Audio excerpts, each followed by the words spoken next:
So a couple of days ago, Varg made a video about how important it is to buy heirloom seeds rather than seeds from a big corporation. And he pointed out the dangers in big corporations controlling all the germplasm.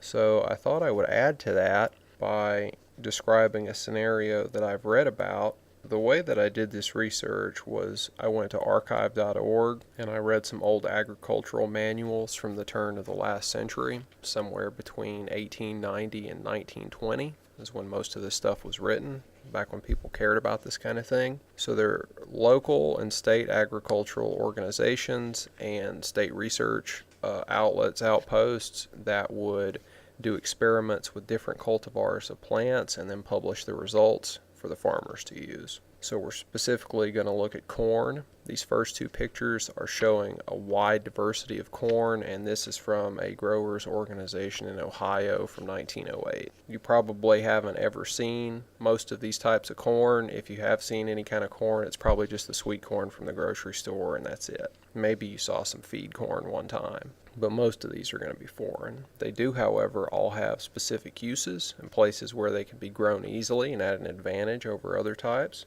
The second picture is from a different but similar publication about growing corn in Louisiana. I think it's from about 1910. So what they've done is they've taken 10 different varieties of corn that are all suitable to grow in the state of Louisiana and that were grown at a large scale. Farmers would have known about all these varieties if they were growing corn back then. They've lined them all up from biggest to smallest, but there's different types of corn in there. There's dent corn, there's flint corn. So when I was reading this manual, I said, if I'm going to grow some corn myself, I want to pick something that's suitable for my climate. So I started reading this manual and I looked at these varieties and I said, I want to grow one of these. I started going through the list looking for them. And what we're going to do is we're going to find out how many of these varieties are still around. We're going to look at Munson first. That's number 9 on the list. You can follow me if you want. Go ahead and Google any of this stuff, but I'll tell you the results so you don't have to if you don't want to. Number 9, Munson. It's dead. It's gone. Number 10, Shaw, the biggest one. It's dead and gone. No longer available. Nobody's selling it. Nobody has any. Nobody's growing it. How about Stewart White Dent, number 2 on the list? It's dead. You can't find it. They stopped growing it. It's been replaced with hybridized corns.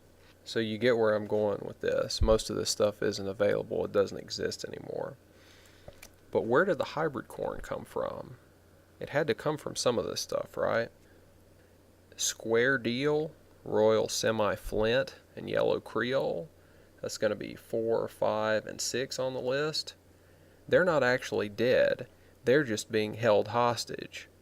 They are somewhere in a laboratory at a big university being held in perpetuity because they may potentially have some kind of use for Monsanto or another big corporation. They might want to hybridize one of these corns because of some good trait it has, like resistance to some type of wilt or fusarium or different pest or something like that. So those 3 varieties have not been erased from existence, but they're not being grown and they're not available to you or me. Okay, we're going to keep going. Texas Giant Yellow. It's dead. It's gone. Can't get that one. Calhoun Red Cob. That one's dead too. You can't have that one. The only one on the list that you can go buy right now is number 1, Mosby Prolific. That one you can buy it off the internet and have it shipped to your home. Okay, let's tally up the final score. You've got 6 out of 10 of these cultivars that have been irreparably lost. You can't get them back. They're just gone forever.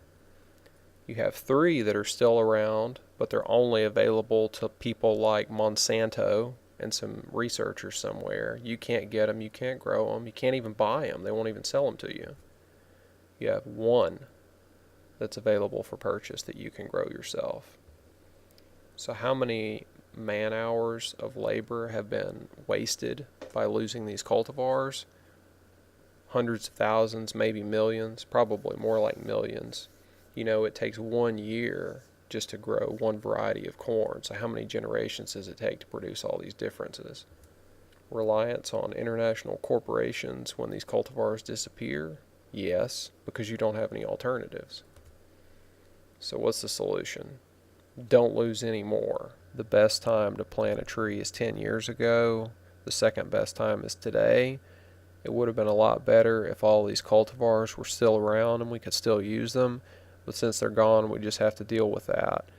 But we can also try not to lose any more and use the ones that we've got.